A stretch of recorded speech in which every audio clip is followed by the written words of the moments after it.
ഞാനിപ്പോ ഉള്ളത് KST ഫ്രാഗ്രൻസിൽ. ഞാൻ 2 ദിവസമായി. അപ്പൊ ഞാൻ പോയിട്ട് നാട്ടിൽ 1 മാസം നിന്ന്. അപ്പൊ ഫസ്റ്റ് വീഡിയോ ചെയ്യുന്നതിന്റെ സെമീർ എനിക്ക് അത്ര ഇഷ്ടപ്പെട്ടതുകൊണ്ട് അത് ഏത് സാധനല്ല, ഏത് പെർഫ്യൂം അത് എനിക്ക് തന്നത് ലാസ്റ്റ്? മോനെ ഏത് സാധനം അറിയോ? ഏകദേശം എല്ലാ ആളും നീ അടിച്ചു. എത്ര ദിവസം ഇത് നിൽക്കുന്നത്? നിങ്ങൾ ഒന്നല്ല, ഇത് കൂടുതൽ. അപ്പൊ ഈ ഐറ്റംസ് ആണ് ഞാൻ കൊണ്ടുപോയതാ. നല്ല അടിപൊളി പെർഫ്യൂം. ഇപ്പൊ ഞാൻ എനിക്ക് സ്മെല്ല് കേട്ടിട്ട് നിങ്ങൾ ഇപ്പൊ നിങ്ങളുടെ വീഡിയോയിൽ സ്മെല്ല് കാണിച്ചിട്ട് കാര്യമില്ല. ഞാൻ കൊണ്ടുപോയി. അപ്പൊ നാട്ടുകാരുടെ അഭിപ്രായമാണ് ഞാൻ പറഞ്ഞത്.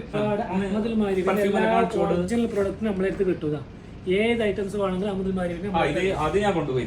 ഈ സാധനം ഞാൻ മുന്നേ മുമ്പിൽ കൊണ്ടുപോയി. പെർഫ്യൂം നോക്കോ, അല്ല ഒരുപാട് കളക്ഷൻ ഉണ്ട്. വണ്ടി ആൾ നിങ്ങൾ ലൊക്കേഷൻ ഒന്ന് പറയും. ലൊക്കേഷന് റോളമാലിന്റെ ബാക്ക് സൈഡ് ആയിട്ട് പഴയ കുന്ദ ഹോസ്പിറ്റലിന്റെ ഫ്രണ്ട് സൈഡ് ആയിട്ട് വരും. അപ്പൊ ഓക്കെ, കിടക്കില്ല. വണ്ടികൾ ഡെലിവറി ഉണ്ടോ? ഫുൾ ഡെലിവറി ഷോപ്പ് പേര് വരുന്നത് അൽത്താവൂസ് അൽത്തായബി. അല്ല ഡെലിവറി ഉണ്ടല്ലോ. ഡെലിവറി ഉണ്ട്. എല്ലാം OG സാധനം, എല്ലാം ഒറിജിനൽ തന്നെ. കിടക്ക് നിങ്ങൾ വിശ്വസിച്ചിട്ട് വാങ്ങാം ഈ സാധനം. ഇത് സ്പെഷ്യൽ ഞാൻ ഇതിന് വേണ്ടിട്ട് തന്നെ ഇവിടെ വന്നത്. ഫസ്റ്റ് വന്നല്ലേ ഇവിടെ വീഡിയോ ചെയ്ത്. ഓക്കെ, അപ്പൊ കിടക്കൽ സപ്പോർട്ട്. Thank you.